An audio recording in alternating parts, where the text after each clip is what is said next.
Death Spiral, the only anime podcast that began as a divine punishment from God. We are back. We've watched anime. We've read manga. I didn't enjoy a single second of it. It's all for you, people. It's all for you. You know, we're really out here putting ourselves, our true souls on the line to bring this stuff to you. I think we're due a little appreciation. I wanted to be watching True Detective, but no. I had to watch shit called something like Mr. Villain's Day Off or Cherry Magic. 30 years of being a virgin makes you a wizard. Come on, don't tell me that's not a good title. This is what we're dealing with. What am I supposed to say about this? How are you supposed to get up in the morning and drink coffee out of your ray head-shaped mug? No, excuse me, hold on. No, I drink coffee out of my RX-78-2 Gundam ESFS Earth Federation Space Force mug. Whatever, same thing. Drinking soy coffee out of your Gundam mug, and you have to think, man, I just got to do another day of this anime shit. That's what we're dealing with. I clock in, I twist my face up into the soy face, I flick open Crunchyroll, I look for the worst title I can find, and I just start binging. And that's what brings us to Mr. Villain's Day Off. Oh, God. So, well, okay, look, last time I think I talked about how I had gone back for the Foolish Angel Dances with the Devil. Yes. And you, for some reason, we did not coordinate that, but for some reason we both watched that. I don't know why. We are definitely very ill. Yep. No, I mean, we have brain holes. That's the reason we're here in the first place. Yeah, I mean, we're talking about some serious damage. You think that I would be here if I hadn't hit my head very hard when I was 8 immediately after watching an episode of Sailor Moon?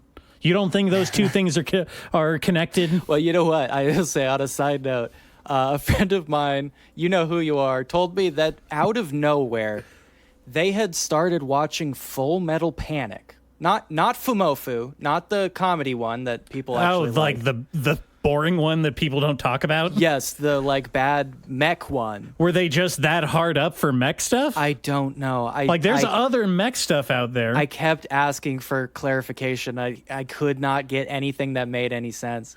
And the only conclusion I came to was you must have fell down the stairs at some point as a child, with the soft skull and whatnot.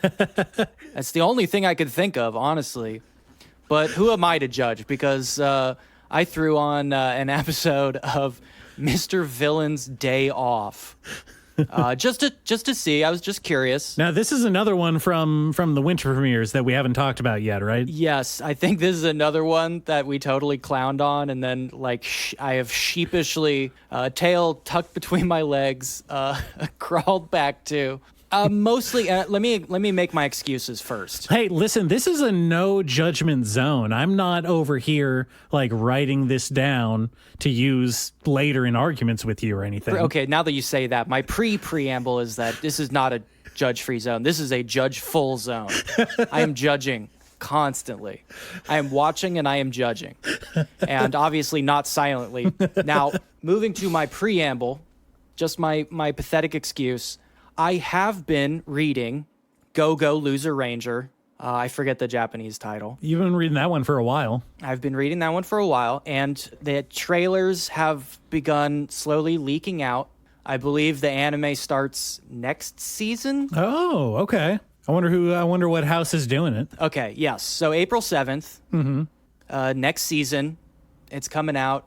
The guy who did Tiger and Bunny is directing it. All right. I remember that show looking kind of okay. Yeah, and the manga of Tiger and Bunny was written by the guy who did Zetman, which is one of my favorite manga ever. It's completely deranged, just absolutely insane. Okay, this is Yoestar Pictures, so they've been around for a little while. Okay. But I have yet to read Tiger and Bunny, to my great shame. Anyway, Go-Go Loser Ranger is good. All right. I can say that with no caveats. I really like it. I think it's goofy and dumb, but I think it's really fun ride. Now, Go-Go Loser Ranger is about a Super Sentai team that have gone off the rails. their invader enemies have been thoroughly defeated, but the Sentai Rangers don't want to give up the whole charade, right? Because this is how they make their money. This is how, they maintain their popularity. They really love being in the spotlight, doing the whole performance. And so they've essentially enslaved the remaining invaders and kicked their ass every single week over and over again. Until one day when one invader finally gets fed up and decides to rebel. And so we kind of follow his antics as he goes out into the world and tries to find a way to live. And he's the loser ranger. He is the loser ranger. He's a spunky dude. I like him a lot. He's very easy to root for, but he fucks up a lot. He's not very good at his job of getting revenge. He's not very good at it. But we love him anyway, don't we, folks? Oh, we love him. Now, Mr. Villain's Day Off is essentially a slice of life version of the same story. We have an invader, and we have the Super Sentai team, and they're all, even though they try to play it a little bit more like they're actually fighting each other, it really is all theater. And our villain, on his days off, he likes to make French toast. He likes to go to the supermarket and pick out ice creams that he's never tried before. He likes to go to the zoo and watch the pandas. That seems to be his favorite thing in the whole world. He's a panda guy. Which, pandas are cute as fuck. Look, pandas are cute. They're They're very cute. abominations against nature, and I don't think they should exist, but I will admit they're cute. The Earth seems to be against them on a fundamental level. They exist in defiance of nature, not because of it. They do, which I think is why humans relate to them so much. Let us all try and be more like the dumb, gentle panda. Yes, we are all becoming too stupid to even get it in the hole. That's our destiny. Now, I think you will agree, though, that being a panda lover in the entire pantheon of cute animals is basic as fuck. Yo, yeah. No, it's basic. Being a Dodgers fan. You don't know shit about baseball. I tried to make a joke. He tried. Anyway, he is, and I think you can extrapolate from the panda thing and realize that not only is he basic in every way, the show itself is basic. There is a good quality to that premise. I think we could both sit down and hash out an actually interesting version of this show, right? The hook is solid. Yeah, the hook is already solid, and I think that's the most interesting part, which is something that's been done in other anime that I really like. I like the whole concept of a superhero just being a job that you do. It's like you go to school to be a superhero, and you have to sign up with you have to get special permits. My Hero Academia. Well, yeah, that's the big one. Obviously, One Punch is the comedy take on that. Yes. Yep. But there's others that do the same thing. Like even if we go all the way back Tiger and Bunny. Tiger and Bunny does I that. was thinking we can go all the way back to Yu Yu Hakusho, right? Where being a spirit detective is like a job that you do instead of going to hell. It's like a parolee thing. You're a cop. Yeah. The just mixing the fantasy with bureaucracy, I think, is very funny, and they've done it a lot. Yes. I get that. I think it's obviously a solid hook. So the premise then beyond that is just this is what this dude does in a normal day. He's just a normal ass guy. Yeah, kind of. I mean, it is one of those things. Well, so that hook's solid, and we can see a version of this show where that's very endearing, where he kind of goes out in the world and he discovers what being a human is like, and he develops an affection, right, for humans and Earth. I mean, how could you not? Oh, yeah, it's lovely here. And the show plays around with that a little bit, but it never does really anything. It seems to just find a place that it's comfortable with, which is he goes out in his day. He mumbles about, he wants to destroy the Earth, but not on his day off because that's his precious day off. Mm-hmm. He encounters a random thing that confounds him for no reason, because he clearly has the dude can make French toast. on a fundamental level, that is a series of complex steps. You have to have an understanding of a lot of different things to make French toast. It's sort of the to make apple pie from scratch, you must first create the universe kind of thing. You know what I mean? Yeah. But then every once in a while, he will come across like a gotcha machine, right? A capsule machine. And the capsules are all filled with pandas. And he will stop down and be like, who has shrunk these pandas and captured them in these little capsules? I must liberate them. Which is like, what the fuck are you talking about? Excuse me. Okay, I think I see what you're talking about. And to make this really work, you do have to kind of stick to one side. Either he is like totally aware that the whole villain thing is just like a bit that they're all doing together, and this is his day off and he's just wants to be a normal guy. Yeah. Or commit to the the Mork and Mindy kind of aspect where he is an alien trying to comprehend Earth culture on his days off. Yes, Mork and Mindy, or I don't know, Alf, if we're going to stick in that same realm. Yeah, sure, Alf. Alf is kind of this character, but this guy doesn't want to eat cats. He just likes ice cream and French toast for the most part. Yeah. But, they can't find the sweet spot in terms of his obliviousness, so it comes across as almost completely random. You know what I mean? Yeah. Like, this dude knows how to use a benefits card. What do they call those things? You tap your card at the 7-Eleven. An EBT card? I guess so. Are they EBT cards? He has one of those cards, and he can tap it on the machine to buy his groceries. Mm-hmm. But sometimes he doesn't understand the concept of like a theme park, like what it even is or exists for. Yeah. See, that's what I'm saying. You have to be consistent whichever flavor you're doing. Yeah. Otherwise, you get this weird mismatch of tone, I think. Yeah. It's like you don't know what's supposed to be funny, whether this is like an intentional joke or if he's just being dumb. I can see how that would be weird. It sucks because we know culture shock comedy exists. Mm-hmm. It's everywhere. This is a tried and true formula. We've tried to maybe tone out the extraordinary racism of the genre in like the last 10, 20 years. Let's try to do it less like the BBC did. But this cannot find its groove just at all. And for that reason, I found it extraordinarily boring. And I can't. It would be funny if it took like a Michael Douglas in Falling Down turn, yes, where something sets him off, and instead of like just doing the whole like theater kind of bit that they've been doing, like he actually decides to buckle down and become a real villain for once. That would be a great twist. I think that would upset a lot of the people who show up for the slice of life part. Uh-huh.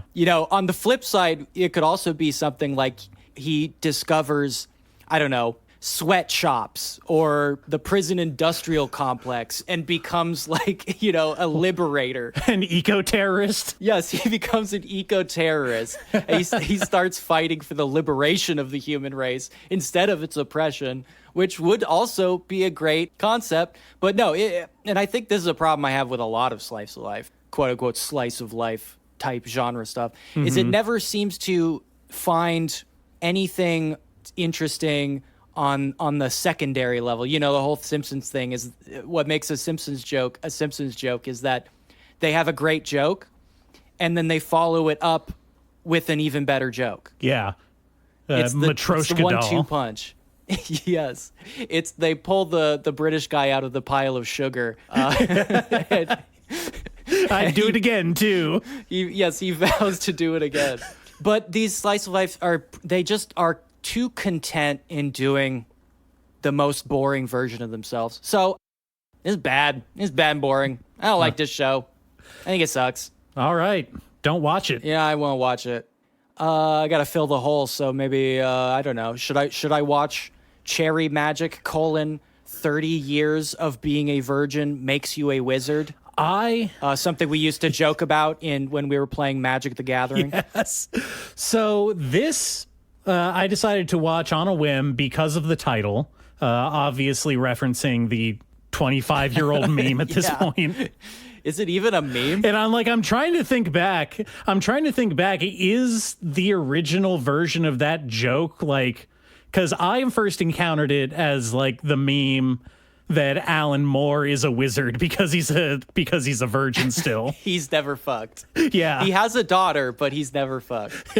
No, I heard it because if you played D&D instead of having a life, you would just end up as the wizard. I suppose that is the easier and more cruel version of the of that. You can't make that comparison anymore. That joke, loosely calling it a joke, because now hot cool people play D&D as entertainment for other people. They do it as a TV show. How insulting is that to all the fucking sweaty nerds from the 70s, do you think? I would be pissed. I would be pretty fucking pissed. Right? You know?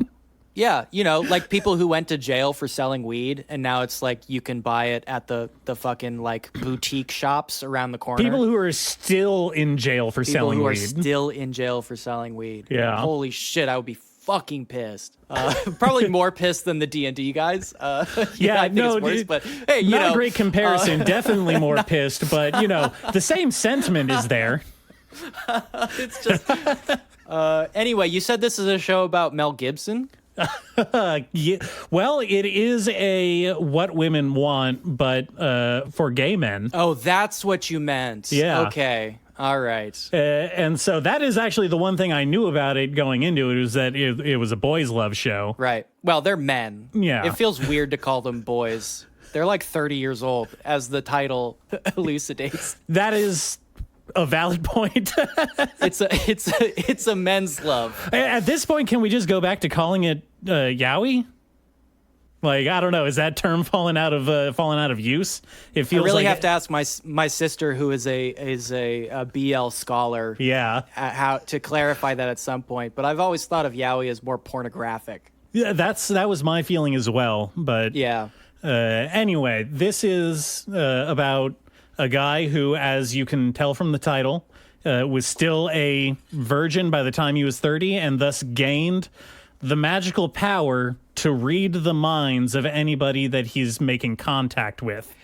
So is this a wish granting scenario? Does a little fairy appear to him and No, there is no. This is apparently a fully realized world building aspect, right?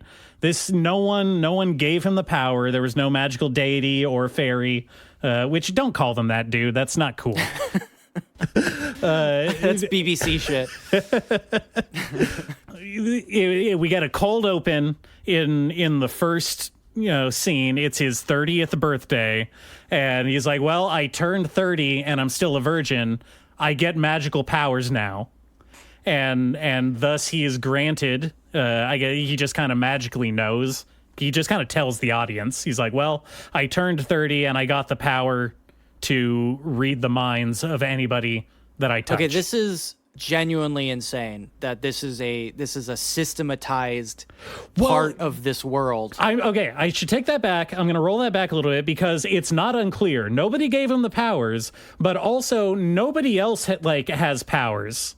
So no one else has powers. Not that we see in the first episode, at least. I can't say that for sure. There's 6 episodes out, but so there's not a lot of virgins running around with telekinesis or shit like that. There's no mention of other people having 30-year-old virgin powers. He just kind of intrinsically knows it about himself. It's fucking weird, man. Yeah. That's really weird. It is weird. And you know what's even weirder is putting all that aside, if you one day woke up and found that you had the power to read minds by touching people, would you or would you not be stoked about that? I would be happy on one hand that it is touch-based, because the idea of hearing people's thoughts all the time, as a more traditional telepath, is horrifying.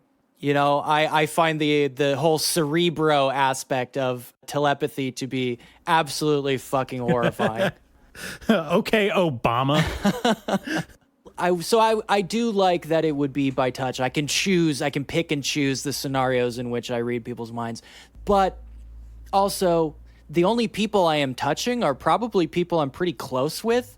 And those are the people I'm the least comfortable with reading their minds. You know what I mean? As you absolutely should be. Yeah. I wouldn't want you to hear any of the things I think about you. No, and I don't want to. I do not want to know. Keep that shit to yourself. I think most people would agree. Okay, so you differ from this guy because he is absolutely nonplussed by this power. Yeah. He is, in fact, disappointed by this power. He thinks it's boring as fuck. Okay, was he expecting something better, or is I this think he just may have like... been expecting something better. Okay. Because the first kind of characterization we get of him is him kind of expositing to the audience, filling them in on his personal situation. You know, he's 30, he's a virgin. He got magical powers, and don't get excited, though, because I got the drabbest one, is what he calls it. The drabbest one. Wow. That's not the drabbest one. Not at all. It is absolutely. Not even close. No, when he said that, I was expecting something like, I don't know, maybe he can dry tables really fast after washing them. He always wins at the claw game. Yeah, that's a good one. You know, something like that. I always win at Pokemon cards. I'm 30 years old and I'm beating the shit out of these children at Pokemon cards. No, that's drab. That is sad. So yeah, no, he's like, yeah, I got the boringest one. I can read minds, but only if I touch people. I guess maybe that paired with the fact that he's a virgin, obviously implying that he doesn't touch a lot of people. Sure. So, you know, his powers are limited to bumping into people on the train and hearing their thoughts, or like occasionally when a cashier will hand him his change back. Right. He'll get like a glimpse of what they're thinking. Well, I don't want to go like rules lawyering right away here, but like, what counts as touching? Do we get a breakdown? No, we do not. Okay. Assuming any physical contact he's making with people, whether or not there is a layer of like fabric in between them. Uh-huh. I think we're going with the loose rules of just whatever counts as his being, which, you know, in animation terms, it does include clothes. Okay. All right. I don't like that, but okay. Anything that touches his hitboxes. Let's go with that. Okay. Anything that enters his hitbox. Yeah. All right, fine. Okay, here's my other question. Mm-hmm. I don't know how much you watched, but do we get an explanation of his virginity? We do not. Not at all? He says, I made it to 30 without having sex. And he seems... Damn. I get the impression that he wasn't really trying. And this concept does kind of lead into the whole romance angle of the show, because he goes to work and he discovers that he got transferred to a new department or something, and he discovers that his new coworker / senpai is the tallest, most handsomest guy in the whole company, and wouldn't you know it, he secretly has a crush on our main character. Wow, that is really lucky. Mm-hmm. Isn't that super lucky? Yeah, isn't his power actually that he's incredibly lucky? Because that sounds like the luckiest shit that could possibly happen. Well, to you him. see, he doesn't feel very lucky because, according to him, he's definitely totally not gay. So it's like, wow, it would really be great if I were gay so I could reciprocate this guy's feelings, but I'm not. Okay, so this is why he's a virgin. Yes.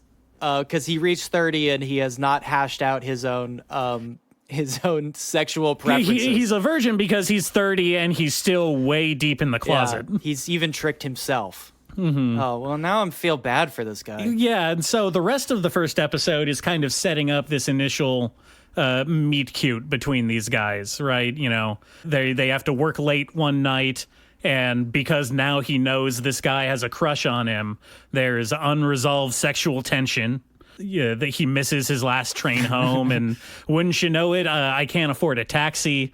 Oh, don't worry, you can stay over at my house tonight. I have an extra futon. And so wow. Through the course of the episode... Slick. I know. Slick. Wow. Well, and so the entire time he's saying, like, wow, I feel really guilty about letting this guy be so nice to me, because I'm not gay, so that really sucks for him. I just want to be upfront. That lasts for all of maybe 8 minutes of the episode. Oh, okay. Because by the end, he is like, well, hey, wait a minute. If this guy likes me so much, why hasn't he made a move on me yet? Like, that's the whole thing. He keeps like ending up in these situations where it's like, oh wow, this guy is about to pounce on me. He loves me so much that he's gonna go all gay on me. Jesus Christ. But he doesn't. He just like keeps acting like a regular dude, you know, like you would. He's just a little forward. Just a little more forward. He's not even than normal. forward. This is all colored by the fact that this guy can read his mind. Outwardly, he's literally reading into it. Yes, he's literally reading into it. Outwardly, this dude is just being like, you know, a cool dude. And obviously, every situation can be read two ways, but, you know, he never did anything untoward. He's a gentleman. Yeah. And by the end of the episode, our main dude is like, well, wait a minute. Why isn't this guy asking me out yet? Maybe I kind of want him to ask me out. Okay. So he's starting to get his feet under him. Yeah. And so that's where we end the first episode. And I thought that beyond the absurdity of the premise, it was like pretty cute as far as rom-com, you know, meet cutes go. Like, it was all right. Sure. It's not the worst take on queer people that I've ever seen in anime. Yeah, I've seen worse. Yeah. So I don't know. Yeah, I'd watch another episode. I'd commit to at least one more episode. Okay, I'm really curious. You know, the thing I immediately flashed to is like 2 episodes in or whatever, this just pivots hard into like a battle manga. That's exactly what I want to know, because the unresolved aspect of whether or not other people have virgin powers is driving me crazy. Yeah, that is a huge question mark. I guess you're not supposed to take it too seriously, right? But like, well, how no, can you obviously this is just a setup. So we have a situation where this guy can feel emboldened to be true to himself, to come out because he knows that he has someone that already likes him. Yes. That's the hook. Right. Yeah. But, you know, again, I hate to trample on other people's, fictional work, but I would have gotten rid of the turns 30 and gets powers angle, because it is sort of just a big distraction, as we are talking about and revealing now. Yeah. Why couldn't he just have it from birth, and then you can play it like that's one of the reasons he doesn't get close to people, is because he's uncomfortable reading people's minds? Like that manga I talked about a long time ago about the boy who has the skin condition, where anyone who makes skin contact with him immediately blurts out their deepest secrets. A kind of a lasso of truth situation. Exactly. So he becomes distant, and he always wears like protective clothing and stuff, because it makes him so uncomfortable that people tell him their secrets. He got sick of people telling him their anime recommendations, their secret ones. He's like, I'm done with this bullshit. But at the same time, it gives him such an interesting perspective on other people, that he's like an incredibly understanding person about other people's foibles, because they just come up to him and then they're like, hey, good game. They touch his arm and they go like, oh, I want to fuck you.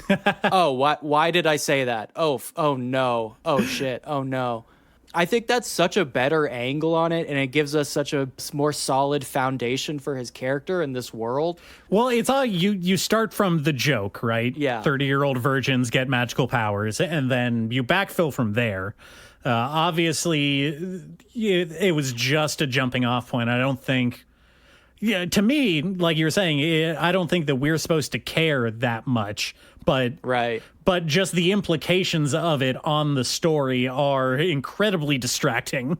It's really all I can think about. I just want to know if there are other wizards in this setting. I know, right? And do they all have mind-reading powers, or do they all get... Because the way he said it, he said, I got the drabbest one. That makes it sound like there are other more exciting powers that you have a chance of getting. That is the implication, is that everybody rolls a dice and then they just get something random. If he had gotten, like, I don't know, fireball powers or something, do you think that would stop him from coming out eventually? You know what? Maybe that would finally give him the confidence boost he needs to like really self-actualize. Because he's like, well, I mean, who's going to fuck with me? I have fireball powers. I could do whatever the fuck I want. Yeah. There are many ways to approach this story. Yeah. I don't know. That's all I've got on that. Yeah. What if he had ended up with Rogue's powers, right? Yeah. And, like he touches his crush and then they like they wither up and die. They get all sickly and weak. Yeah, they wither up and die. And he's like, well, that's why I'm a virgin. Yeah, it's very confusing, and it was honestly the most intriguing part of it. So yeah, I don't know how long I'll continue after I get the answer to that question, but I want the answer. I would love to know. Just, straight up implying that there are just other powered individuals out there who are also having strange relationship problems. That would be great if we get a pivot to other 30-year-old versions and they're all having weird interpersonal problems. What if it takes a huge turn and it turns out it has nothing to do with being 30 and it's actually just closeted gay men get powers? That would also be good. That would be so crazy. I would love that. Honestly, I would love that. Wow. Jesus Christ. Okay, well, I watched that anime. Did you read any anime? I read some anime. You know, I had gotten back on the reading anime horse. So I have another list here. We can knock out some more manga. Do you want to take a pick and we can just go over it? Yeah, let's well, you know what? Since you just put this one on here, you wanted to talk about it, and I like the title. Tell me about Curiosity Killed the Schoolgirl. Okay. I started reading Curiosity Killed the Schoolgirl by Seiichi Takahashi and somebody called Sunday Webry, if that is your real name. Sounds fishy to me. And I really like this. This is in the style of Azumanga Daioh, Nichijou, Asobi Asobase, which we talked about a little bit. I said I really loved Asobi Asobase. I thought it was so funny. That's the one about just hanging out, right? Yeah, the three girls just hanging out. They make their own hanging out club, like fucking around club, basically. And they're all very conflicting personality types. That's the one where the blonde-haired, blue-eyed girl pretends like she doesn't know Japanese. She pretends she's a foreigner for a long time, and she just fucking with her classmates. Great bit. Love that. It's a great joke. It's such a good bit. I would do that. That would be my thing. So in the tradition of the schoolgirl friend comedy thing, Curiosity Killed the Schoolgirl is sort of like a crazy absurdist comedy about two conflicting personalities coming closer together and forming like an inseparable bond. And this one, unlike Asobi Asobase, more like Pop Team Epic or Nichijou, and in Nichijou gets a little absurdist sometimes. This one a little more so. This one's more gag-centric, you'd say? This is way more absurdist. So like a chapter will be like, it's Christmas time, right? And they're talking about Christmas and how they don't get presents because Santa isn't real. And then they come across a reindeer who has been abandoned on the side of the street. And they're like, reindeer, why are you abandoned? And the reindeer goes, Santa kicked us all out because he's using cheetahs now because they're so much faster. And they're like, that's bullshit. That's fucking bullshit. We're going to challenge Santa to a fucking race. And so they do. And Santa shows up with his sled pulled by cheetahs. And he's like, there's absolutely no fucking way I'd ever lose to you loser-ass reindeers. And they embark on a training journey where they train this reindeer up. And they come up with this plan. And they race the cheetahs and the reindeers. And at the last second, the cheetahs and the reindeers are so desperate to be Santa's sleigh pullers that they are about to commit suicide. And the girls have to stop them from committing suicide and explain to Santa that like these two animals care so much about you. How could you cast them aside? And Santa's like, damn, girls, I never even thought about that. Here's some presents. So, like that is one chapter. That's like a typical style of joke. Sounds awesome. I love that. It fucking rules. It's so good. Yeah, I'm flipping through the first chapter right now, just looking at the art style. I'm really digging this. It's got like a very cartoony, very playful style to it. Yes, I love the style. Non-traditional head shapes. Gotta love that. Yes, lots of strange textures. Yeah. Definitely more on the kind of big cartoony broad side of the art, but like still very detailed and fun. It's absolutely fantastic. And like I mentioned before, this falls into sort of the schoolgirl friendship style comedy, which I think Nate had some reservations, pushed back on me a little bit, but I kept saying like, what it's interesting that these are like the comedies that hit the hardest. Is these schoolgirl comedies that are just about like female friendship and just that experience, and I guess like metaphorize that with all this absurdist comedy. I think that stuff is fucking interesting, and it's interesting that is the stuff that is the funniest, and not like, it's hard for me to even think of other styles of comedy that like hit as hard as this. Like, what are your favorite anime comedies? I can't think of any like very specific comedies, honestly, that go super hard. One Punch Man comes to mind, but One Punch Man is very fun. I think even One Punch Man, I think kind of gets in on itself with the whole superhero aspect after a while. It's not just being a parody of hero manga anymore. It's like it is just the thing. It's just doing the thing after it tends to do the thing for a while. Yeah, there are large stretches of One Punch Man where it is just doing the thing, which I don't hate. I like One Punch Man a lot. I don't even hate the parts where it's being serious. My favorite style of anime comedy is always the ones that make fun of anime back, right? The animation gag bits in Fooly Cooly, Magical Shopping Arcade, Abenobashi. Yeah. That's just kind of taking the piss out of everybody. BBC style. And their America dude is by far the funniest America dude in anime. Yes, he's really good. Excel Saga. Yes. But even that one, after a while, that's more on the cute girl spectrum than on the serious self-parody spectrum. I find like a lot of comedy that isn't that. It's like male-centric comedy in manga tends to be rom-coms, right? Well, yeah, and or battle manga that have jokes in them. Well, okay, so male-centric rom-coms though are almost exclusively just like the joke is that it's horny. Yes. Right? Yeah, pretty much. I was thinking of 100 Girlfriends. That came out recently, and that literally the joke over and over again is like, oh, these girls want to fuck him. Yeah, that's where the humor comes from for the most part. It's literally the one joke they have about it. Yeah. The only one, actually, the only one that I can think of would be something like Mob Psycho, right? That's a good comedy. Mob Psycho is very funny, yes, but it's also kind of battle manga. You know what I mean?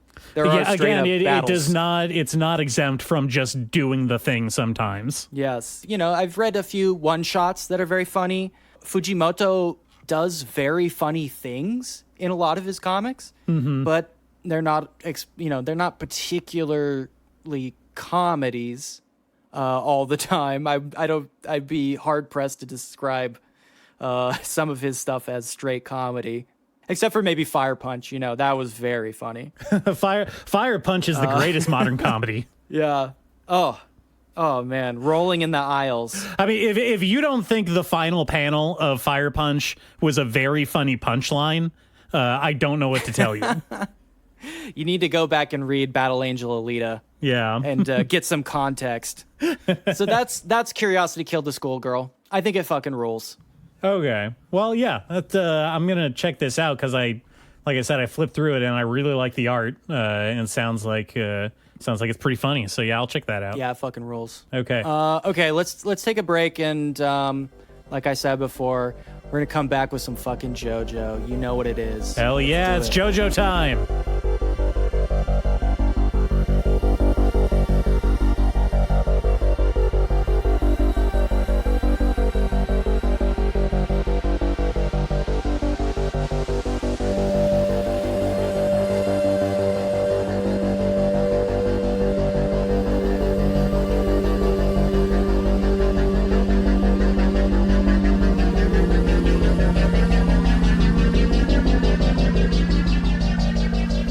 Welcome back. Anime Death Spiral here again. And, I did watch some other anime besides Cherry Magic.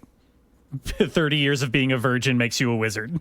Wow, that didn't satisfy you? No. You needed more? I needed more. So, I decided to finish watching the last 20 episodes or so that I had left of Stone Ocean, the Stone Ocean anime. Yep, went back to the well. Yep. Gotta have my JoJo's. And you know what? With that, I am fully caught up on all of the animated JoJo. I'm halfway to being a JoJo completist. Hold on. Doubt. Oh! Objection. You haven't watched Rohan Kishibe miniseries. Oh, shit, you're right, I haven't. Yeah. Thank you for reminding, because that I am actually looking forward to watching that. Yep, they rule. I do love Thus Spake Rohan Kishibe. Is that what it's called? Yep. Thus Spake Rohan Kishibe. Are they full episodes, or are they like little? Yeah, they're full. No, they're full episodes. Oh, okay, cool. Each one's a little story. I mean, and Rohan is obviously not just fan favorite, but Araki fucking loves Rohan. He's become the Araki avatar in the JoJo verse. And he kicks what do you mean ass. become? Is that not why he was there in the first place? Did Araki not consider Rohan at least a little bit of a self-insert? Well, probably. I mean, how could you not? You're drawing a manga about a guy who's drawing manga. But I think probably at the beginning he thought oh well, this is a fun concept for another stand user, right? Is a guy who uses manga as his stand. That's cool. But I think over time he's really evolved into a much more interesting character. Mm-hmm. And I get it because Rohan kicks ass. He's fucking cool as hell. Yeah. I love this dude. Top tier Joe bro. He's showed up in Hawaii, so he is an integral part of the most recent arc as well. Now, I wonder, are we okay to talk full on JoJo here? Are we doing a spoiler zone? Well, you obviously can't because you're not caught up on JoJo. Well, no, but I know enough about where I currently am to extrapolate some things about future JoJo. Dog, you don't know shit. Well, what I'm asking is, obviously, and all the Joe Bros out there know that at the end of Stone Ocean, Araki did a full reset, right? In fact, he does it twice. We get two full universal rotations to get to a new universe. Yes, things will never be the same again. You can't go home again. Yeah, you can never go home again, especially not Emporio, which is a type of living hell that he ended up in. Oh, that poor kid. I mean, I can't think of anything worse than having the burden of that knowledge.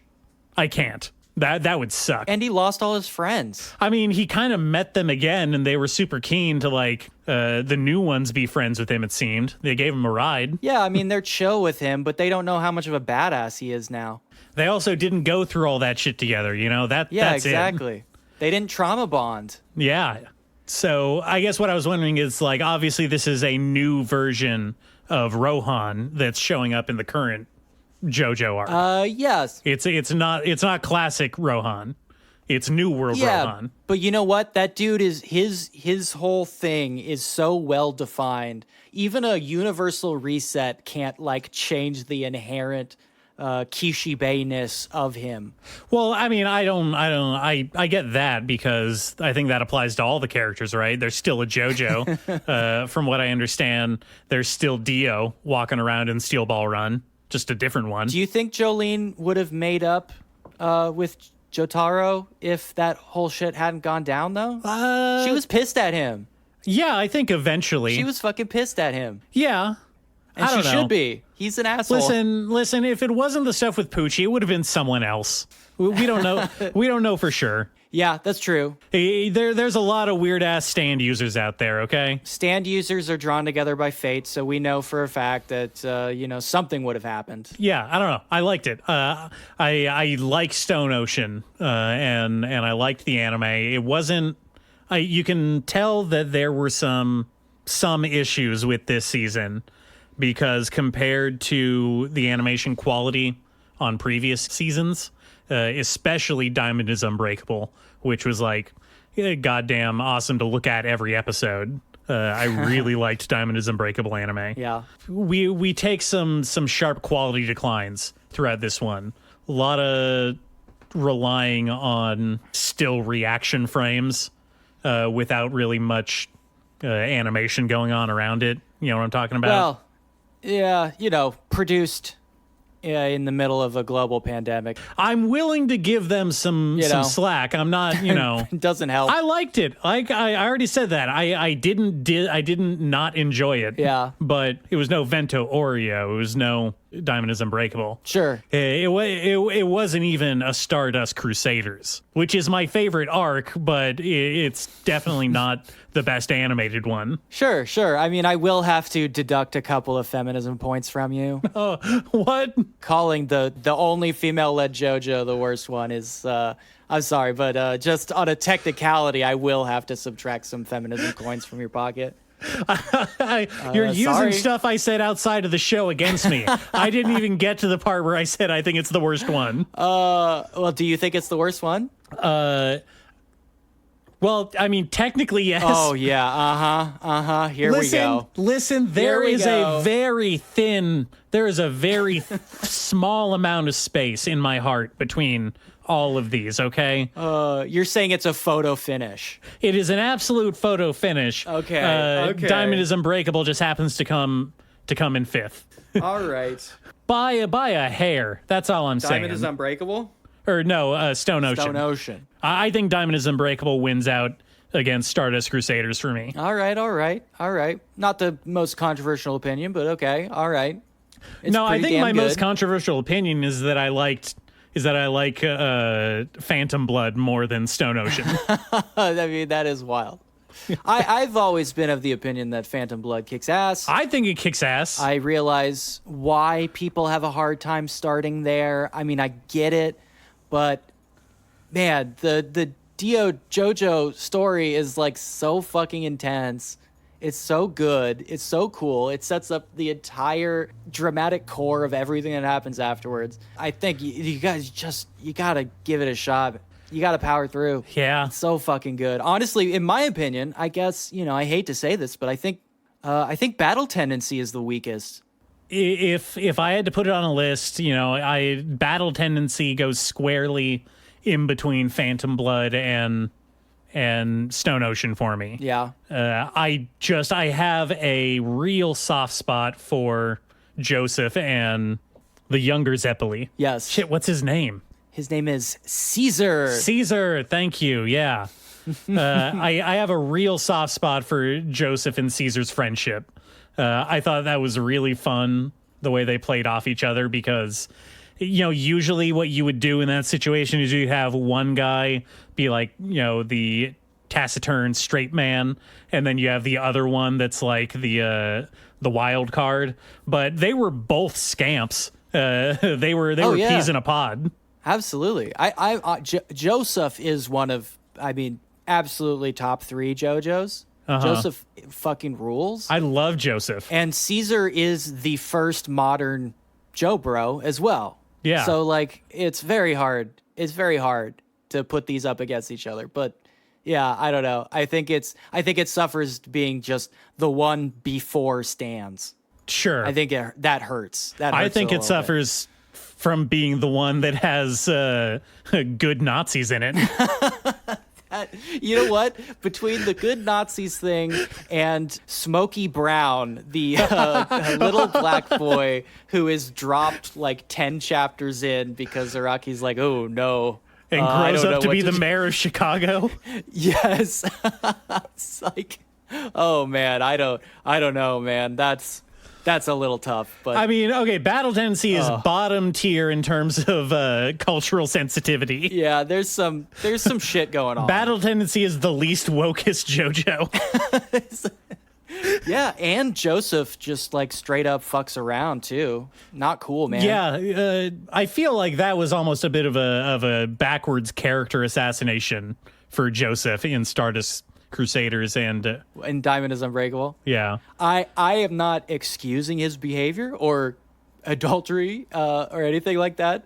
But I do kind of think, in a purely a characterization kind of way, I do like that he fucks around. I think that's like kind of a bold characterization. Well, we for that were guy. talking about this before we started recording, but all of the JoJos besides Joseph kind of get that anime protag chasteness quality, right? Yes, they're yes. almost non-sexual beings, except for Joseph, who is canonically the one who fucks. He fucks.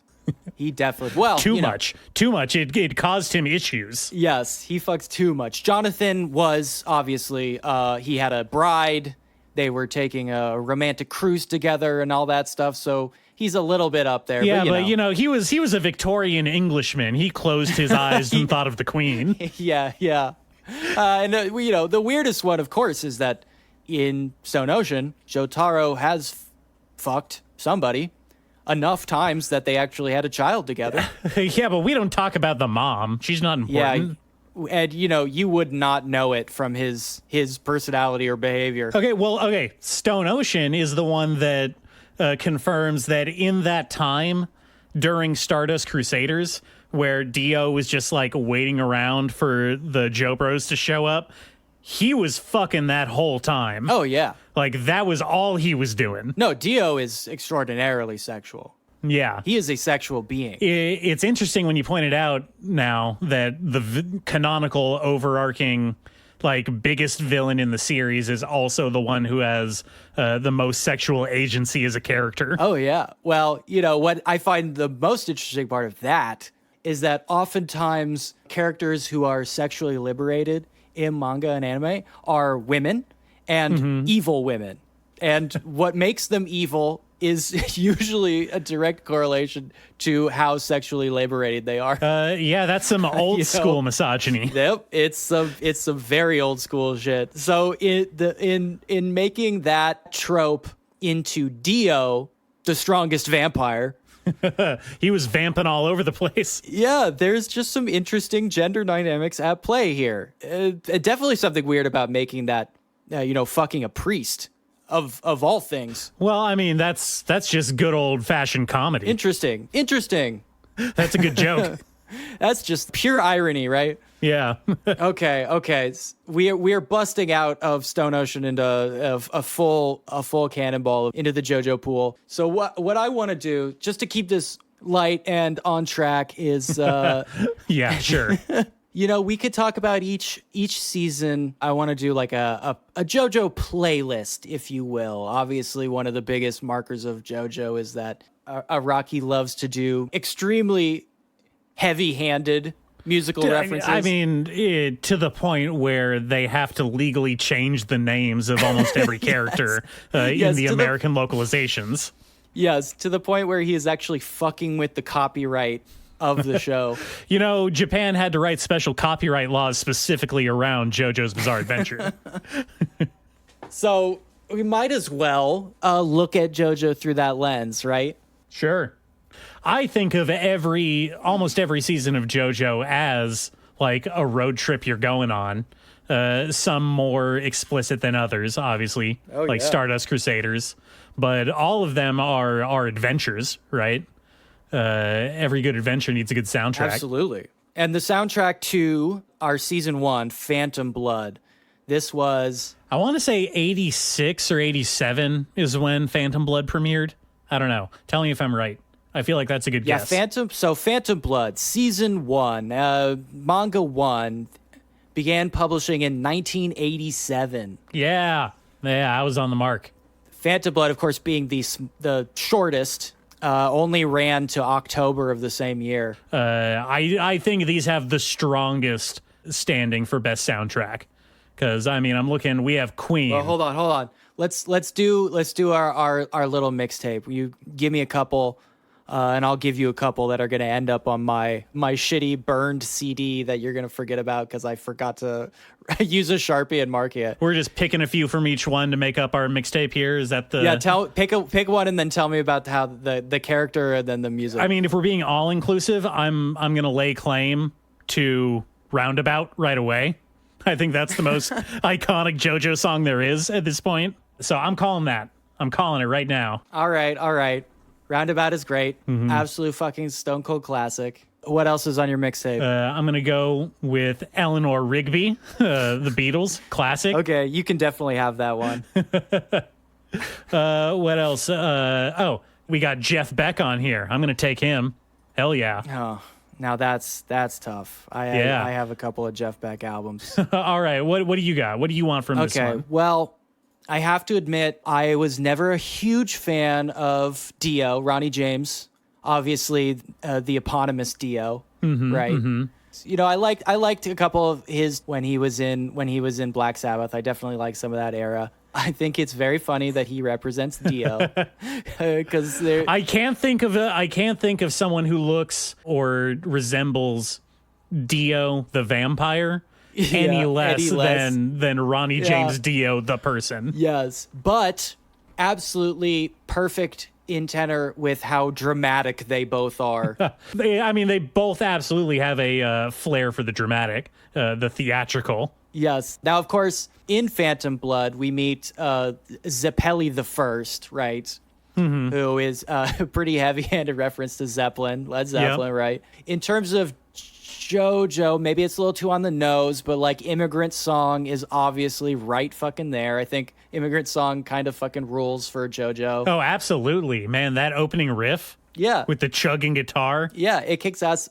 But it's also like going to new lands and like the fighting the unknown. We don't have to get into some of the underlying, let's call them tensions that you could read into that. Now, I think what I want to go for is, we have briefly in the story, we have Tom Petty, right? I was wondering if you were going to take him. Yeah, I would definitely go. Tom Petty he's another master of the sunlight magic that they use in Phantom Blood. I think he was also one of Zeppeli's disciples, and could not be more obvious that is Tom Petty, right? Right, obviously. Tom Petty, pretty up and down for me. I'm not like the biggest fucking fan, but some pretty fucking kick-ass Heartbreaker songs. I also think it's extremely funny that he was in the Traveling Wilburys. The most bizarre project in music, I think. Hey, they were the first super band. Oh, God. Is there anything worse in music than super bands? They were the Stardust Crusaders of their time. Oh, God. Yeah. The real bros. I wonder if I think they fucking hated each other. I really think so. Oh, absolutely. Like after touring for a little while. Absolutely. And I would definitely put we've got, it's funny that he basically just puts Jimmy Page, John Jones, Robert Plant, and John Bonham as characters just straight in the story too. I forgot I could have just pulled that. I think I would also pull Styx. I'm not a huge Styx fan. I don't know anybody who is a huge Styx fan. Oh yeah, no, I don't know anybody either. Definitely. There's obviously a couple of bangers in the Styx catalog that I would pull. I think that's my Phantom Blood mixtape. Yeah. As much as I want to give it to REO Speedwagon, it's just not there for me. I only like that one song. Yeah, that one song. We all know that one song. I don't even remember what it's called, but I do it at karaoke sometimes. I want to look at Battle Tendency because this one is actually the hardest one for me to pick stuff from. Yeah, there's not a lot on here that I think is super stand out. We got King Crimson. It's a pretty good one. I'm not a super huge fan of theirs. Lisa. I don't know. I'm gonna, you know what? I'm gonna take AC/DC, the Pillar Men. I think those are all those. Yeah. They got the best ones. They got the best names. They did. The Pillar Men there are bad guys for part 2. It just straight up pulls Santana from Wham, from AC/DC, and from the Cars. That's just their names. It's just their names. Yeah, you're just stacking the deck. Come on. I mean, we got Susie Quattro on here. Susie Q. Allegedly Smokey Brown, the now grown-up mayor of Chicago. He was allegedly a smash reference of Smokey Robinson and James Brown. Yes. I mean, James Brown's got some bangers. James Brown got some bangers. James Brown is probably the single greatest name on this entire fucking list. Oh, for sure. The inimitable James Brown. We don't have to talk about his personal life. But goddamn. I mean, literally the fucking legend. And I don't know. They attribute on this list. They attribute Roundabout to Battle Tendency, but I know that's not true. Okay. I mean, it's tough because, like, goddamn. I guess, if you claim AC/DC, I'm definitely claiming the Cars. Yeah, like, for sure. All right. Well, then I want Santana because of his famous collaboration with Matchbox 20. Yeah, it's the greatest thing Santana ever did. Smooth. Yeah, with Rob Thomas. What about Maria? You didn't like that one? It didn't have Rob Thomas from Matchbox 20 in it. No, it did not. So, what do you think? What do you think my answer is? Huh? I mean, I have Supernatural on disc somewhere. Santana's fucking great. Very important to my life. Battle Tendency is a little thinner for me in terms of that. We have Kenny Loggins, right? Mm-hmm. Which is like a real Steely Dan is in this season. The MacGuffin of this season is named after a Steely Dan song. I do not like Steely Dan. I really despise Steely Dan. I don't like that. Jeff Beck is name checked again. He's one of the bad guys in the second half, I think. We've got another fucking Beatles thing. So I guess that's kind of me. That's the wrap on mine. Yeah. I guess CCR, CCR gets name checked here, which is kind of cool. I like CCR. But that's kind of it for me. Well, you're in luck because next we have Stardust Crusaders, and hoo boy, do the options open up here. Oh, yeah. I'm gonna, right off the bat, I'm gonna take Jumpin' Jack Flash. Great Stone song. Yeah, I wonder who they stole it from. Well, I mean, these are attacks from Red Magician, right? He's got several different ideas. Crossfire Hurricane. Yeah. You remember that lyric? Oh, of course. I don't know. Let's go back and forth. How about that? Okay, and then in my case, I'm going straight to Paula Abdul, who they claim Avdol was named after. I'm not 100% sure on that connection, but I'm way into it. She was a Laker girl. She was on American Idol. I almost forgot what the show was called. Did you know she was in The Running Man, of course? Shit, was she? Yeah, she was. Oh, man. I can't remember who she played, but I do remember she was in that movie. Not a great singer. Her career fizzled out pretty hard, but just a great personality. So I'm going to go right past you for a second here. Okay. I did not realize that the whole reason that they're going to Egypt to find Dio is because there's a Ronnie James Dio song called Egypt. So I'm taking that one. Yeah, you like that one? Yeah. I haven't even listened to the song. I'm just taking it for the joke alone. I don't know if I've heard that Dio song, to be honest. It's called Egypt, and then in parentheticals, the chains are on. Yeah, like I said, I didn't listen to a lot of the solo stuff. So let's see. Okay, in that case, I'm very tempted to pull Captain and Tennille just because that's fucking funny, but I don't like their music. I mean, obviously, I would have to go for...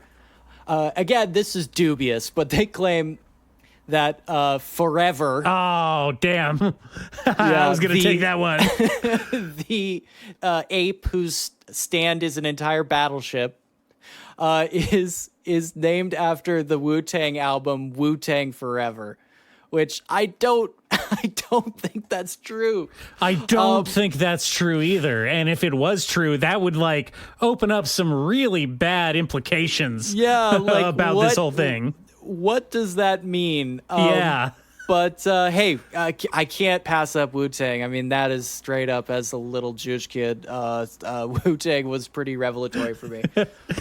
I don't remember where the manga backs this up, but this list is claiming that Kakyoin's favorite musician is Sting.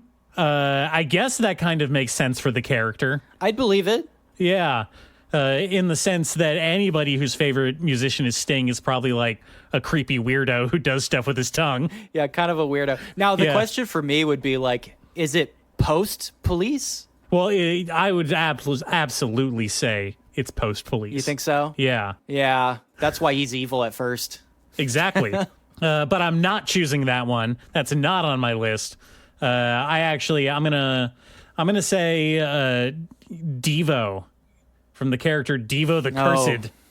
Of course. Yeah. Devo the Cursed is very funny. That's such a funny name. He's the one that kills Avdol, right? He's got the stand that can disappear anything like forever by eating it. Right. That's right. Yeah.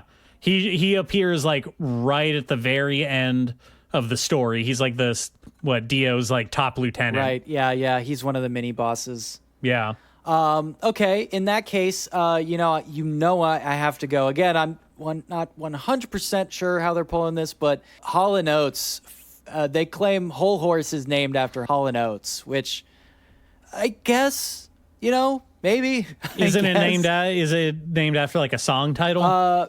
Maybe. Do they have a song called Whole Horse? Or is just the Japanese way of saying Hall & Oates sounds like Whole Horse? Is that what they're implying? Maybe. But Man-Eater. Okay, Fucking love that song. I mean, she's a man-eater. She's a man-eater. Also makes its way into Metal Gear Solid 5 in sort of an offensive way. Does anything not like show up in Metal Gear Solid in a non-offensive way? In an inoffensive way. I don't know. But, hey, R.I.P. Whole Horse. He got played pretty hard. Yeah, he sucked. He was a loser. Taken out by Grandma. Mm-hmm. Okay, well, then I am going to absolutely... I'm taking claim to Oingo Boingo on here. I gotta. Oh, you have to. I knew you wouldn't pass that one up. Yeah, no, that's my jam. I could make a whole playlist out of just Oingo Boingo. Yeah. By which I mean I'll use my wife's playlist. Hey, babe, give me the Oingo Boingo list. I need to look at it. Hey, share it with me on Spotify. You know what? What sucks? This is an anti-pick, but Steely Dan is again referenced in this season. Yeah. I just don't like that. I really wish he would lay off. I mean, obviously, Araki really likes Steely Dan. He must, right? Keeps bringing him back. There's some hilarious picks in here, but I think I'm going to say this is my final pick. I have to pick Enya, which, again, sort of offensive. He names the old Baba Enya the Hag, the old woman with the stand arrow. Yeah, that seems like it's a bit targeted at Enya. Yeah, that's kind of fucked. But Orinoco Flow, I mean, that's fucking absolute classic. Oh God, you got to give it up. All right, well, I'm gonna throw in one final pick. Billie Jean, obviously, got to have Billie Jean. Oh, you know what? I totally should have gotten Billie Jean. God damn it, that's such a fucking classic. All right. Shocked me to my core when somebody told me that they do not like Billie Jean or Thriller. What? Yeah, it hurts me on a physical level. You know what I mean? Yeah, I don't like that. That gives me all of the bad vibes. Yeah. Don't talk to those people. Obviously Michael Jackson, what a fucking creep. But come on. All right, let's take a look at Diamond is Unbreakable, because this one also has some absolute banger picks in here. Absolutely. Let's move into the people's favorite, Diamond is Unbreakable. The longest arc, and also the most popular. Is that true? Is it routinely ranked as the most popular? I think so, yes. It's usually what people say is their favorite, which makes sense. I mean, it's a damn good arc. It's fucking great. Has a lot of great characters in it. I don't know. You go first. I took the last one. Okay. Now, I don't want to meme or anything, but there is a character who is named after Angelo Badalamenti. Oh, God damn it. I was going to take that one. The composer, one of David Lynch's longtime collaborators. He's a weird guy, but man, what a distinctive sound. In Jojo, his name is Angelo Katagiri. It's like, okay. I mean, it's a bit of a stretch. Sure. There are other anime characters just named Angelo. Yeah, Angelo it's not exactly the most obscure character name, but of course he is famously in the live action adaptation, which is interesting. Yes. I didn't notice him in there. He's the aqua necklace guy. Oh, no shit. All right. Yeah. So he's shady. He doesn't make a huge appearance, but his stand certainly does. Okay. All right. I then am going to take you know what? We already called out Sting, so I'm going to call on the police here. Koichi owns a dog named Police, which is very funny. It is really funny. Not the police. He just named his dog Police. Why would you do that?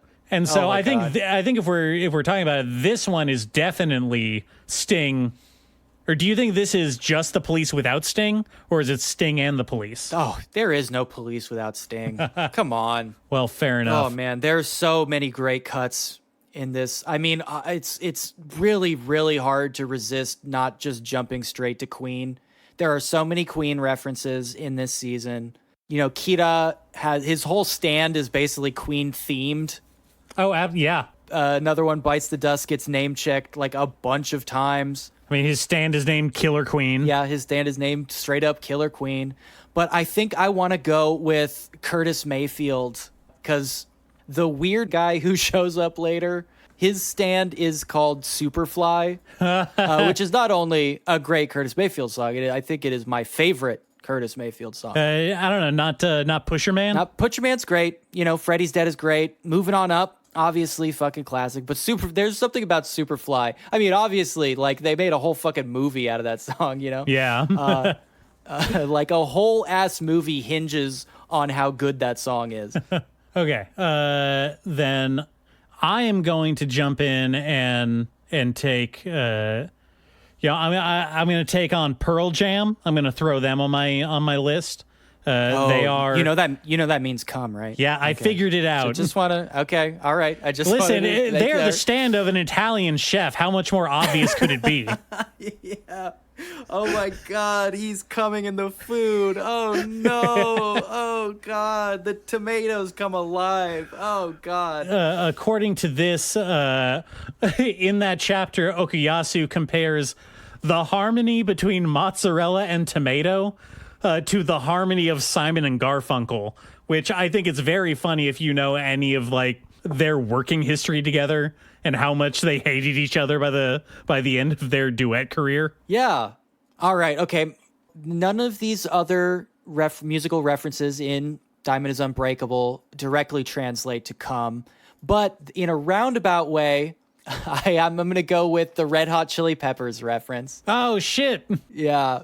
They which talk about come plenty of times, obviously. Mm-hmm. I mean, they wrote a whole album about it. Yeah. It's called Danny California. Akira Otoishi, he's one of the bad guys. He's the guitarist bad guy. Could be more on the nose. His stand is called Red Hot Chili Pepper. He's the electric stand that kills Okuyasu's brother at the beginning. Yes, exactly. He can travel through the wires. Yeah. Which is very funny. I don't think that really makes any sense to be called Red Hot Chili Pepper. I think that's just straight up a name pull. Do they have any songs about traveling through electrical wires? I don't remember any. I'd have to go back and listen to their entire discography. Yeah, maybe in Stadium Arcadium, but that would have come out after this arc. All right. Well, then I'm going to. This is my final pull for Diamond is Unbreakable. I'm gonna take Deep Purple. The classic, of course. Classic. A lot of guitarists' first song. Smoke on the water. It's about smoking weed, you know? Yeah. You know that song's about smoking weed. I thought it was about cum. Yeah. No, it's about the weed smoke on the water in your bong. Oh, cool, man. That's really cool. It's also about cum. It's insanely stacked. I mean, I got very close to just pulling the Thelonious Monk reference because I think they changed one of the stand names to Mysterioso, which is a Thelonious Monk name, album. Probably for the better, but yeah, let's move on. Yeah. All right, Vento Oreo. I'm going to jump right in. Notorious B.I.G. That's mine. Vento Oreo, of course, the most side questy of all JoJo arcs. See, okay, this is the arc. I like Vento Oreo a lot, but most of my enjoyment of Vento Oreo is around the Joe Bros. Yeah, it's less about the story, their destination that they're like going on, what their goal, which is like take over the mob so that they stop selling drugs. Yeah. I didn't sympathize with that so much as a drug user myself. Yes, as a heavy drug user of all different sorts. Yeah, it did make me a little less endeared to our Joe Bros. It's a bit winding. It's a bit, it carries on. I like all the JoJos. I love them. But this one in particular I feel it's like you start kind of seeing the cracks in Araki's improvisation skills, I think. You know, like we have that one character who's Stand, who is like, he has a poison nuke gas cloud that kills everything around him. Yes. And Araki just didn't know how to use that at all. And so they're like, all right, well, we get it on a boat and leave this guy behind. Yeah. He's just not in the story anymore. Yes. That is cited quite a lot. That one is pretty funny. Well, I guess he just fucks off. Yeah, he's just gone. Yeah. Panicotta Fugo. That is almost very offensive. That is right on the border. That's his name. And his Stan's name is Purple Haze. Hell yeah. Hell yeah, dude. That song's about weed, you know? I thought it was about cum. So this one is so fucking stacked, though, like even more than the last one. And it's also because the characters in this arc just drop their favorite artists. They just say like who their favorite musicians are. Yeah. Which is kind of cheating. Like Narancia, the guy with the sassy bullets as a stand. He at some point he just says his favorite musician is Tupac, which is not fair. It's really weird that he name checks the real person Tupac, and later on there is a stand whose name is the Notorious B.I.G. Yes. And Notorious B.I.G. does not kill Narancia. No. Interesting. All I'm saying is that's interesting. Coincidence? Yeah. What did Araki know and when did he know it? I have to go with, I think for my pick then, I wish you hadn't taken Hendrix. Damn. I guess I'll go with, Spice Girls. I gotta pull the Spice Girls. Oh, hell yeah. The one girl stand user in this entire arc, Trish, a very Italian-sounding name. He, of course, Araki could not resist giving her stand the name Spice Girl. Yeah, Trish almost feels like my editor asked me why there are never women in these comics. Hey, how come there's, no girls? What? And he's like, fine. You want a girl? I'll give you the girl with the pink stand, and the pink stand's name is Spice Girls. It does feel like that, though, sometimes. It does. It do be like that sometimes. Okay, all right. Well, that's a good pick, but I can't be on a road trip without having some Black Sabbath on. I like that classic stuff. We're going back to the Dio. Yeah. Yeah. And obviously Pulpo, the first gang lieutenant that they have to fight in Venta Oreo. Yep. Giant, morbidly obese, weird octopus man that controls the city from inside of his prison cell. Yep. Great concept. I like it. I don't know why Araki chose Black Sabbath for that guy. It kind of feels like he picks these names out of a hat sometimes. Yeah, it's not always clear what he was going for. Like, for my next pick, I really like it, not necessarily because I love Oasis, the band. It's it's fine, I guess. Some of those songs are kind of catchy.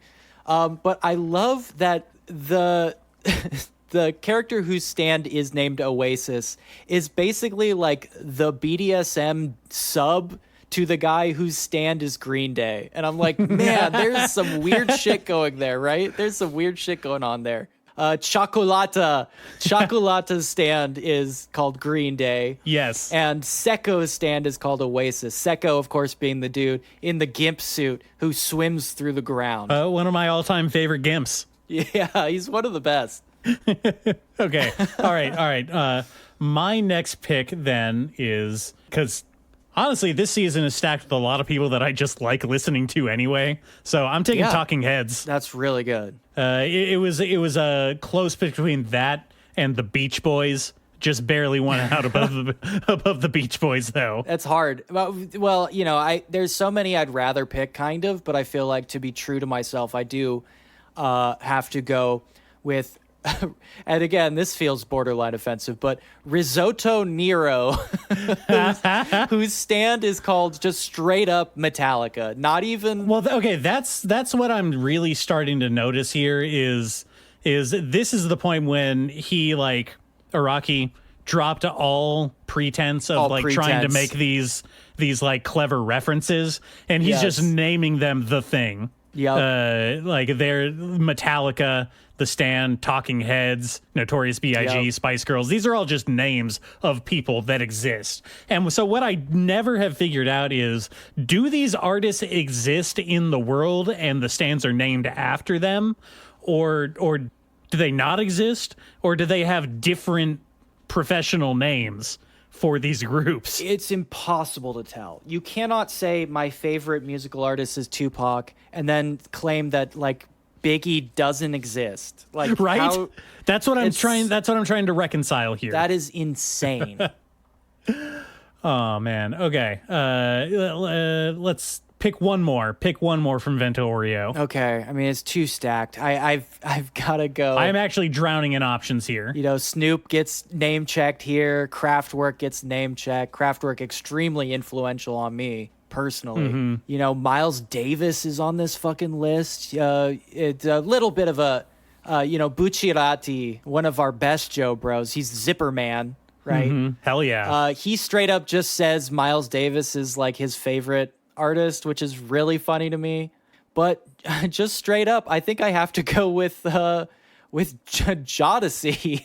And I think I have to do that because if you'll remember, there was a guy, one of the stage names of the guys at Jodeci is Jojo. No shit. Yes. That's got to be a long, a long con, right?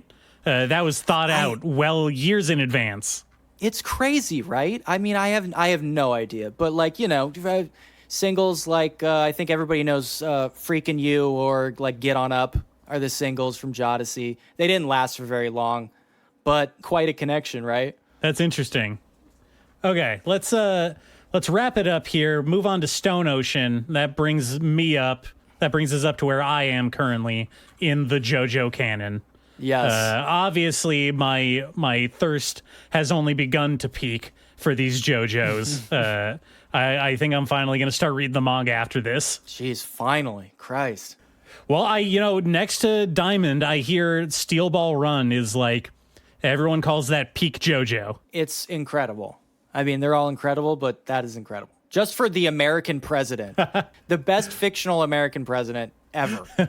George Bush is my favorite anime president. The Baki version in particular. Yeah, yes. Okay, right. Okay, go first. I need to, I'm having a hard time. I mean, I would be remiss if I didn't take Jolene right off the bat. Dolly Parton, America's treasure. Yes. U.S. President number 47. Stay tuned. That's not a spoiler. Jolene, of course, with the double whammy because her stand is called Stone Free, which is a Hendrix song. I mean, that's tough. I'm going to do a first in this conversation, and I'm going to pick a follow up here that I'm going to ban from the playlist. Oh shit. Yeah. I'm going to say no Elvis Costello. Because that guy sucks. You don't like Elvis Costello? No, because he's a fucking huge racist.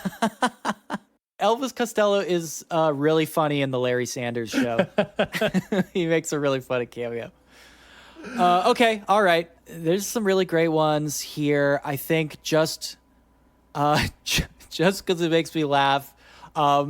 Sports Max is a character in this arc, and his stand is just called Limp Bizkit, which is so funny to me.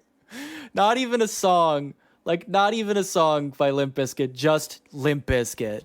I have to wonder, Araki's process for choosing all of these references. Does he like all of these bands, or does he just think they have interesting names? I'm finding it hard to believe that he's sitting there, in the planning stages of Stone Ocean, and he's like shuffling through his iPod Nano or whatever he had at the time.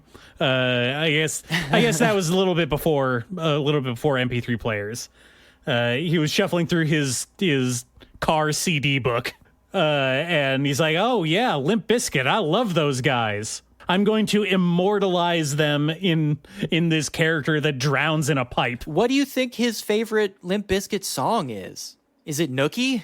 It's got to be Nookie, right? He did it all for that. I guess so. It's just so weird. Oh, fuck. I don't know. It's okay, I'm going to pick. I mean, I got to pick Foo Fighters. You've gotta. You know me and Grohl are tight. I'm tight with the Grohl. Yeah, you love that dude. You like it. Actually, his post-Nirvana career, that's what it's all about for you. I don't think that he remembers that much about being in Nirvana anymore at this point, right? He probably tries not to think about it. Yeah. Not because of Kurt, but because, like, Chris Novoselic is such an asshole. Yeah, what the fuck happened to that guy? Oh, he was famous. He turned conservative in that way that only a dude who was kind of famous in the 90s can. Yeah. I think that makes sense. I don't think I need to follow up on that statement. Some dudes do not handle being famous well. In fact, I would say a lot of dudes don't. Okay, this isn't my pick. This is sort of a bonus. Because she's not a musician, but I love that he named one of the, and this is weird, one of the guards is named Viviano Westwood after what? Vivian Westwood. I think that's really fucking weird and funny.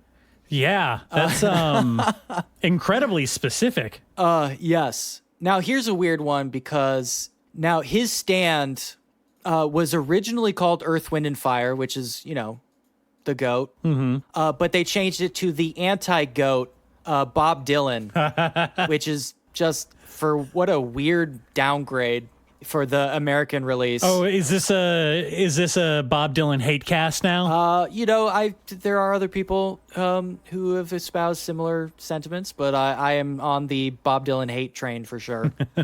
Okay, I'm going to pick Yo-Yo Ma. That's okay. Because, as we established, not only is Yo-Yo Ma a stand that is a reference to the real-life cellist, Yo-Yo Ma. Yes. But in the show, he's the stand, not the stand user. The stand specifically mentions that he likes the band REM. And so that's my double pick. I'm taking Yo-Yo Ma and REM. Yo-Yo Ma loves sad boys. I mean, don't we all? That's why we're here. Yo-Yo Ma, one of the most famous guys who I've only really mostly listened to covers. Okay, this arc includes like a lot of bands I just straight hate. Yeah. Bob Dylan, obviously, like I said. I really hate Wings. I really hate Wings. Not Paul. No, fuck off, man. But he was the sweet one. So they say, but you know what? I've never met him. Then I have to go with Van Halen. They dropped Van Halen. The album Diver Down is one of the guys stands. Narciso Anasui. Yeah, Anasui. Who is the guy who's like really creepily into Jolene. And that's just totally cool, by the way. That's never portrayed as a creepy thing. Yeah, it's just a thing he's into, In fact, he ends up with Jolene romantically in the new world. It's weird. It's a weird thing that happens, but it's Van Halen. What a fucking legend. Eddie redefining guitar playing for an entire generation. He's making the rest of us look bad. That's what I have to say. He's still better than basically everyone playing now, so that's sad. Okay, well, my final pick is going to be another anti-pick. I'm saying no Marilyn Manson on this playlist. I know how much you love his cover of what was that song? Tainted Love. Yeah, Tainted Love. I know you love that cover. I know you love his Sweet Dreams. But I'm saying no. I'm taking him off. Do you know what Marilyn Manson's band is called? The Marilyn Manson Family Band? If only. His band is called The Spooky Kids. No, it's not. Yes, it is. Yes, it is. Before he was a solo act, his band was called The Spooky Kids. Oh, that is so low effort. It sucks. He sucks. He really sucks. He sucks so bad. Yeah. Wow. Okay. All right, let me wrap it up with one more. In that case, with your anti-pick, I kind of want to do an anti-pick too, but by all means. No, I have to go with the other goat, even though she's fallen from grace. But like a virgin, the song gets name checked in Stone Ocean by Madonna. Obviously, best era of Madonna.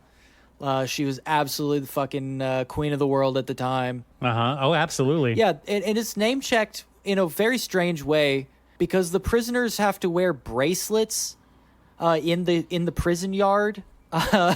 And the bracelets just say like a virgin on them. Why? I don't know. Why is that? It's really weird. He just had to get a Madonna reference in there somewhere. You know what? Speaking of, can I jump in and say one thing that I'm surprised does not show up on this list? Sure. I am surprised that there was never a direct reference to No Doubt or like Gwen Stefani in this arc. Because Jolene's whole design is very clearly based off of her 90s style, right? You think so? Look at this. I mean, look at this. Tell me it's not. I mean, yeah. She's got the hair buns, the colored, the green colored hair, the eyeliner. It's all there, man. I could see the argument, but, maybe Araki hates ska. It wouldn't be an unreasonable take to have. or maybe it's the other way. He's like an old head ska guy, and he's like, I don't like new wave ska.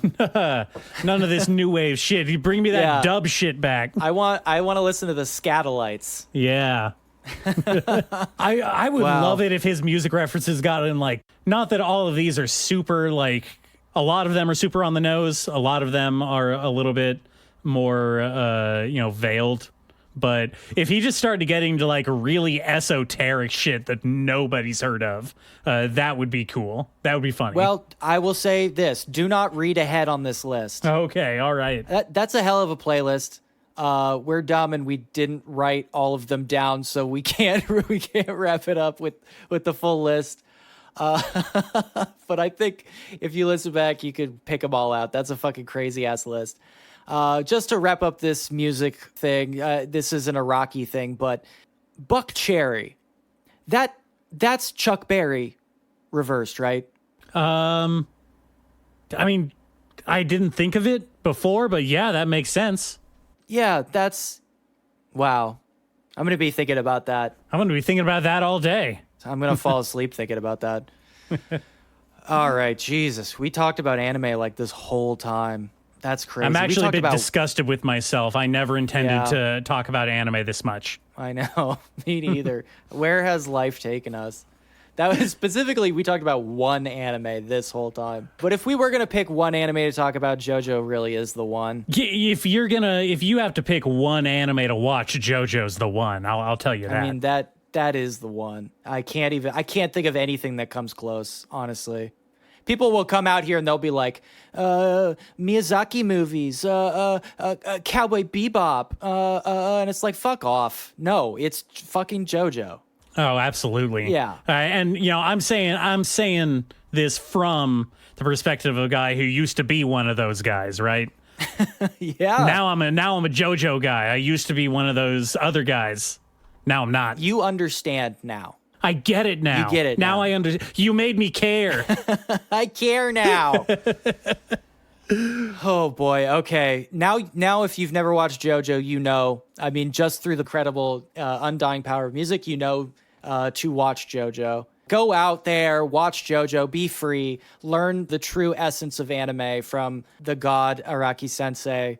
I absolve you for another week. All right. Do the stuff. Like, subscribe. We're on TikTok. I'm putting out those videos. Again, if there's anybody out there listening, we like it when you give us stars on stuff. I like it. As demonstrated, we'll call you out by name. We'll positively shame you for it. Yeah. I mean, it will shame you in a good way is what I'm saying. So please do the thing. That's all. That's all the shilling I can do for this thing. All right. That's all he can muster for this week, but that's fine. All right. Okay. Well, that's enough anime. Goodbye, handsome and beautiful listeners. Bye.